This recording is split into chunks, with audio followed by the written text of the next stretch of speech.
നമസ്കാരം, KVC ന്യൂസിലേക്ക് സ്വാഗതം. വിരലിൽ മഷി പുരട്ടാതെ വോട്ട് ചെയ്യുവാൻ അനുവദിച്ചില്ല. നിരാശയിൽ രാജൻ മടങ്ങി. വാർത്ത വായിക്കുന്നത് ആശ Prakash. Report Sajeevan Karamukku.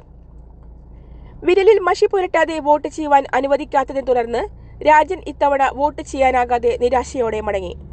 Manalur saint Teresa's UP സ്കൂളിലെ 148-ാം ബൂത്തിൽ വോട്ട് ചെയ്യുവാൻ പണ്ടാരൻ പരേതനായ രാമൻ മകൻ 84 വയസ്സുള്ള രാജൻ എത്തിയപ്പോഴാണ് മഷി പുരട്ടാതെ വോട്ട് ചെയ്യിപ്പിക്കാൻ അനുവദിക്കാതിരുന്നത്.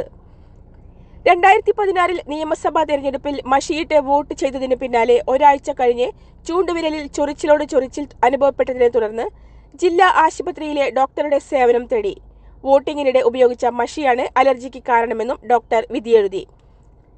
തുടർന്ന് ചികിത്സ നടത്തിയതിനു ശേഷമാണ് ഭേദമായത്. ചികിത്സിച്ച ഡോക്ടറിൽ നിന്ന് വോട്ടിംഗ് മഷി അലർജിയാണെന്ന സർട്ടിഫിക്കറ്റ് വാങ്ങിയ പ്രകാരം പിന്നീടുള്ള തിരഞ്ഞെടുപ്പുകളിൽ മഷി പുരട്ടാതെയാണ് വോട്ട് ചെയ്തിരുന്നത്. മാധ്യമ ശ്രദ്ധയും പിടിച്ചുപറ്റിയിരുന്നു. ഇതിനിടയിൽ സർട്ടിഫിക്കറ്റ് നഷ്ടപ്പെടുകയും ചെയ്തിരുന്നു. അതിനാൽ ഇത്തവണ വോട്ട് ചെയ്യാൻ വന്നപ്പോൾ സർട്ടിഫിക്കറ്റ് ഹാജരാക്കുവാൻ സാധിക്കാത്തതിനെ തുടർന്നാണ് മഷി പുരട്ടാതെ വോട്ട് ചെയ്യുവാൻ അനുവദിക്കാതിരുന്നതെന്ന് ഓഫീസർ ലീന പറഞ്ഞു.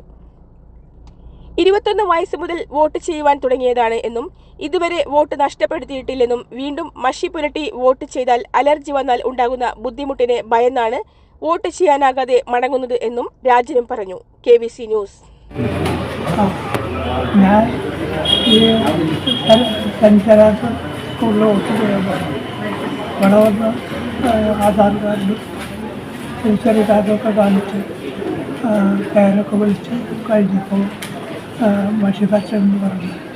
ഞാൻ പറഞ്ഞു മഷി പരച്ചുകൊണ്ട് വോട്ട് ചെയ്യാറ്, കൊല്ലങ്ങളായിട്ട് മഷി പരച്ച വോട്ട് ചെയ്യാറ്. അതിൻ്റെ സർട്ടിഫിക്കറ്റ് ഉണ്ടായിരുന്നു. അയച്ച ഓഫീസിൽ അത് മേടിച്ചിട്ടുണ്ടായിരുന്നു. എനിക്ക് കിട്ടിയില്ല. അയാൾ പോയപ്പോൾ പിന്നെ എനിക്ക് കിട്ടിയില്ല. പിന്നെ ഇതുവരെ വോട്ട് ചെയ്തത് മഷി പരച്ചാണ്ട് തന്നെ ചെയ്തത്.